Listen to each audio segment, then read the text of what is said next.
Hey guys, it's Faye. I'm Lost and Wandering, and this is going to be a vlog about Mabon contemplations, what Mabon means to me, my ritual from yesterday, the day before I made this video, and a little admission on some fears because it has to do with how my Mabon ritual went.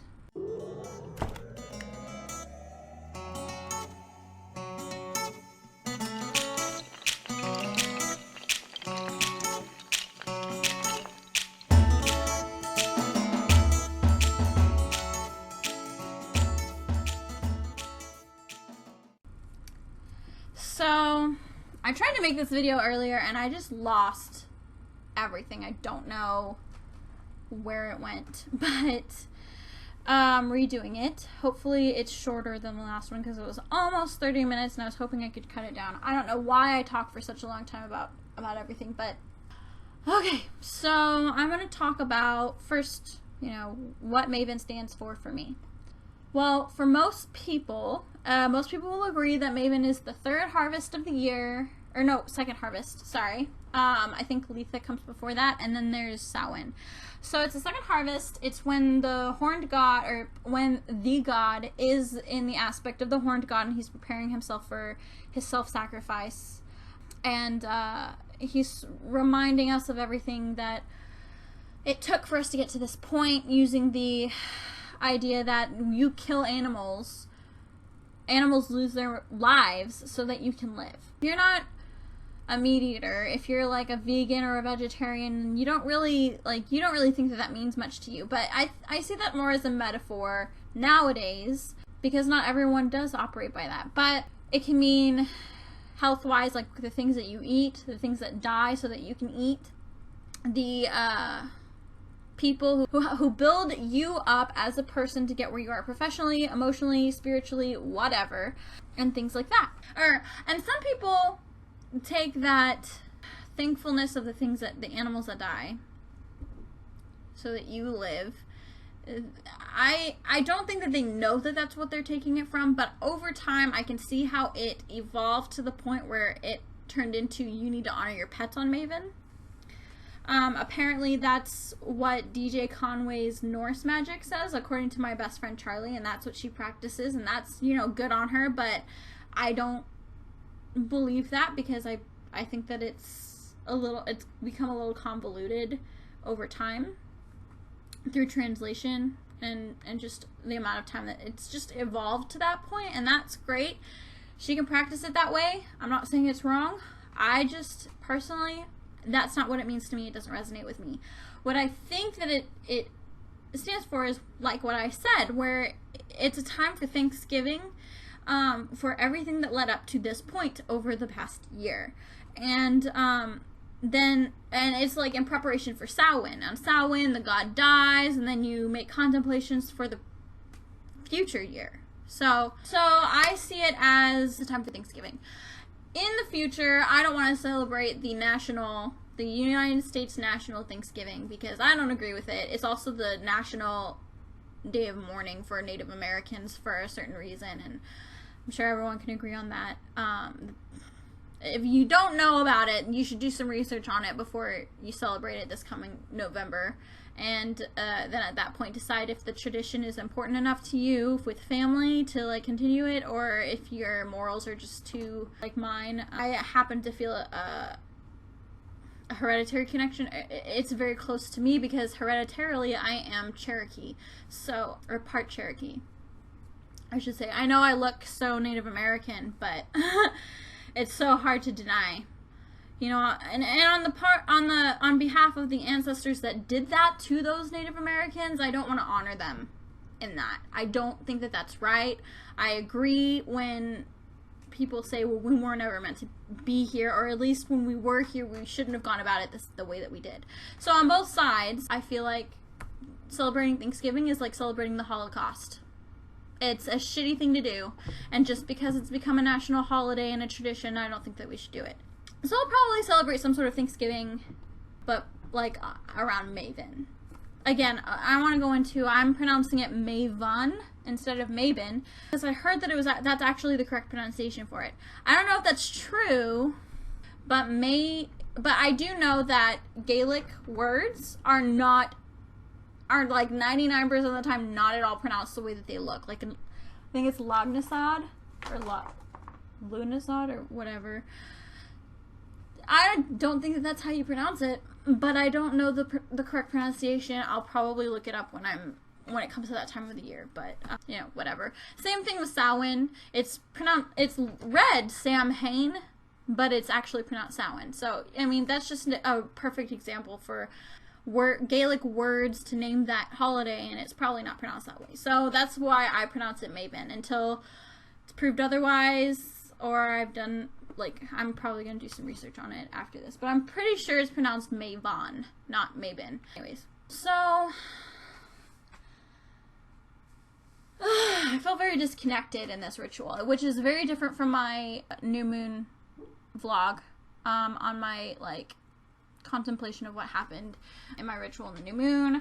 If you could hear it, I talk about how it was like coming home. It was like I was suddenly very comfortable. It was like I'd never left the path. It was like finding it for the first time. Like, it was just all these really positive, high vibrational emotions that were going on that I associated with it very, very positively. This one was more indifferent, if not kind of negative. And it wasn't the holiday itself.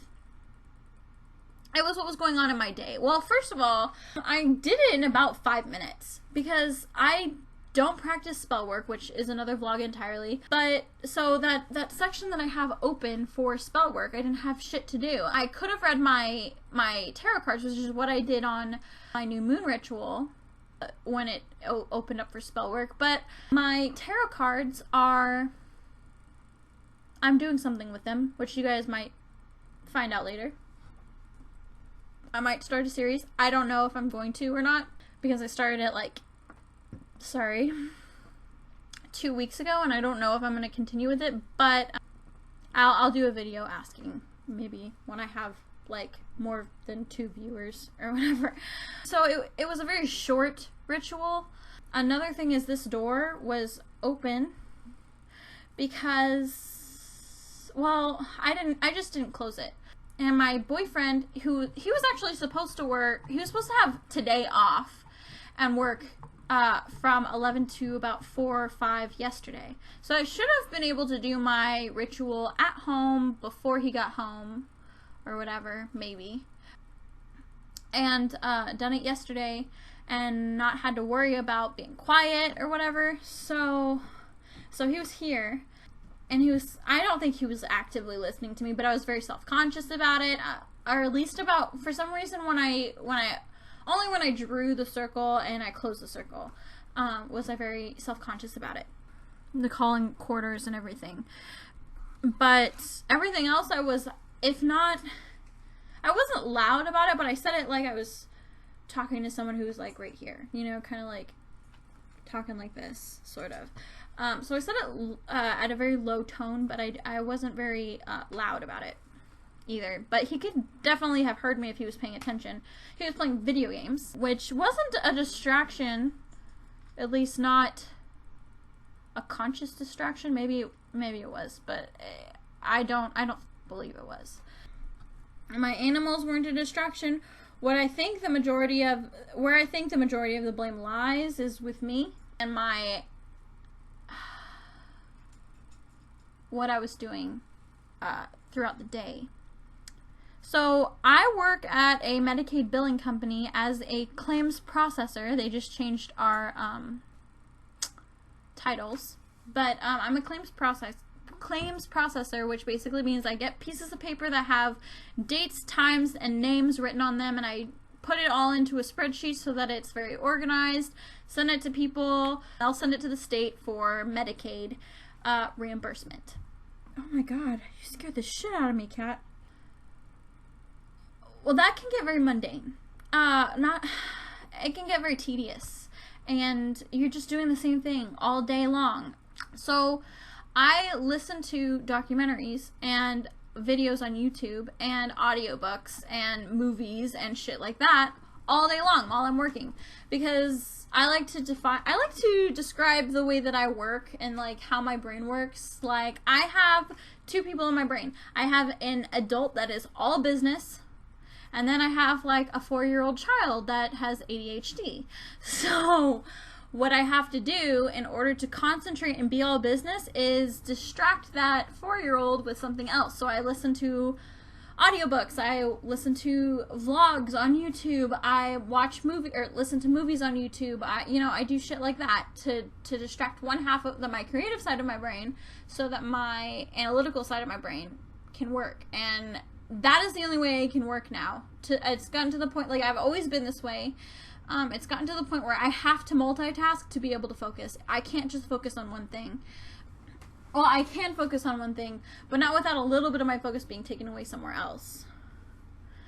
Music doesn't do it for me. Only, like, creative things that might even make you think, philosophical even. And something to distract that 4-year-old in my brain. So I was listening to some vlogs on YouTube about Mabon to get myself into the spirit, maybe to sit down and re-evaluate the ritual that I was going to use before I did it later that night. And most of you probably know that when you watch a video on Wicca or witchcraft or any kind of witchcraft, any tradition, you're gonna get those videos over here that have people either talking about how saying that they used to be a witch and how they realized it was wrong and how they realized they were going to hell for it and how they like converted, or people getting on there like posting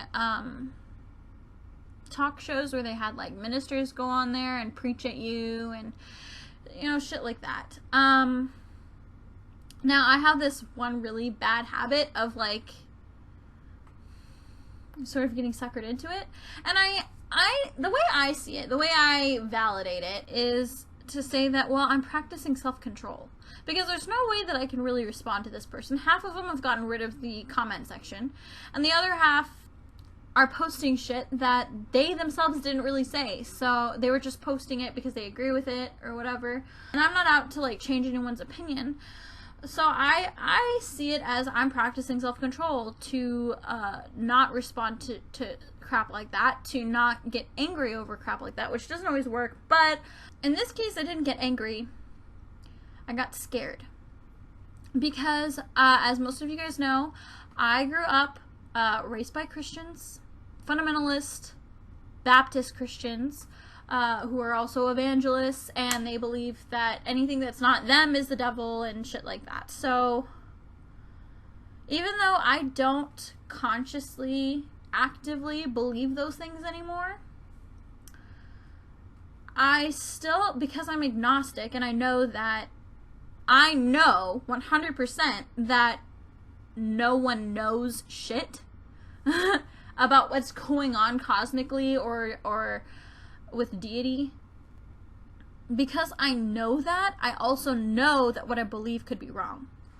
And knowing that what I believe could be wrong is semi-related. It's a close cousin to doubting what you believe. And that opens, of course, to fear of past experience or shit like that. So I began to get scared. I was meditating very deeply on, everyone has this fear, I'm sure. And if you don't have this fear, I'm pretty sure you're either lying or you just don't think you have that fear. But you probably do on a primal level at the very least. But I have a deep-seated primal and emotional and spiritual fear of death, to the point where I will have a panic attack over it. To the point where I will have a panic attack in my sleep and wake myself up over being afraid that because I was asleep, I was actually dead. I've lost a lot of sleep just because I can't get to sleep, because I equate going to sleep with dying. It's I just contemplate it to such an extent that it'll probably be the death of me. My fear of death will be the death of me. And part of it is just being afraid of going somewhere by myself. It's not like you can hold someone's hand spiritually and die with them. There's no promise that there's not, you know, I don't know how I don't know if I'm articulating this correctly, but it's mostly a fear of having to do something that I have no control over without anyone else there for any sort of support. You're just gone. Even if you have people on this side there with you as you're dying, you're still dying on your own. Like, no one else is dying with you. No one else's soul is going to, like, walk you down that hallway with you. You know, like, let's say that it is a hallway, proverbial hallway of death. No one's walking there with you. You're taking that path alone. Unless you believe in a positive afterlife or any afterlife at all. I don't know what to believe, so right now I cling to the idea that nothing happens when you die. Because that's the only thing I can conceive of as far as knowing. What I believe happens when you die is a little bit different than what I conceive of happening when I die. But dying and no longer existing is pretty fucking scary too. Almost more scary than dying and going to hell because of shit you did in this life that may or may not have been predestined. And a big cosmic backwards fucking joke, which just makes me angry and then makes me depressed and shit like that. So, needless to say, I was at a very low vibration, a much lower vibration than I should have been for this video. Or not video, ritual. And then when I got home, I shared these videos, and started tamping down my fear with my boyfriend, because he and I see things very, very similarly philosophically, and he grounds me a lot. So when I have that fear, even though he can't, like, snap me out of it immediately, he can sort of just give me that comfort and support. He has no idea what to do when I get freaked the fuck out like this, and I'm surprised he's still here because it's not a fun situation for anyone involved. But he does offer that support and comfort, and so I'm watching these things with him, sort of to get his opinion on them, and maybe, like, see it in a much more lighthearted fashion through his perspective, you know, whatever. So I do that. Finally, I'm like, you know what, I need to do this ritual. I'm trying to rededicate myself to this spiritual path, so I'm just gonna go in here and do it. Eris is playing with the food in her. Hold on. She's eating, but she was, like, playing with it in her bowl. But yeah, so I mean, like, needless to say, I didn't do any sort of meditation because I guess I was afraid that my fear of death would overwhelm my clearing of my mind. I didn't do a ritual bath or anything like that. I didn't even change clothes, which might have been part of the reason that it didn't go too well either. But because whatever, the whole, like, ritual mindset of like getting out of your clothes and wearing something that you only wear for ritual and nothing else. I didn't do any of that. I didn't go through the motions of preparing myself for the ritual. So when I got to the ritual, even though I wasn't actively, like, consciously thinking those things, there was just that undertone of fear and a lack of connection to what was going on. So I'll probably go more in depth to my fear of death and Christian guilt and stuff like that in another video, but I got into it I described it as much as I could in order to explain why I thought that my ritual didn't go too well, especially in comparison to how well my new moon ritual went. Well, the full moon ritual is next Monday, so hopefully at that point in time I will be back to my high vibration. Just really drained. I was in such a good mood today. A lot of good things happened, but I think talking about like my fears and everything have just really drained me, and now I'm really tired, and I think I'm gonna take a nap instead of editing this video and posting it. I'm exhausted. Just talking about that fear is so exhausting. It drags you down so much. I hope that people who are watching this video don't feel as horrible as I feel right now. I just feel really drained. So I guess, I mean, just use this video as like a warning to not do what I did. I just couldn't resist the temptation.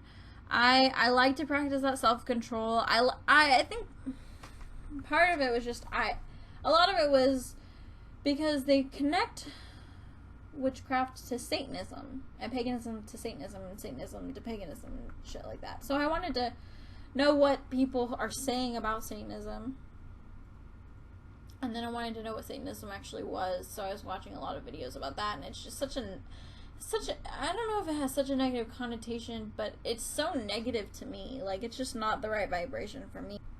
It just triggers that fear, I guess. I really just kind of want to turn this video off. That's what I would look like if I was possessed by a demon.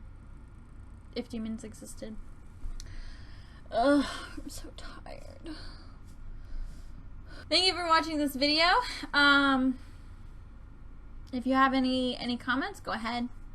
Make them, as long as it's a educational and open-minded conversation that we have. I'll definitely respond, and otherwise, I will delete your comments if they are not going to contribute to a learning environment. So like and subscribe if you liked it.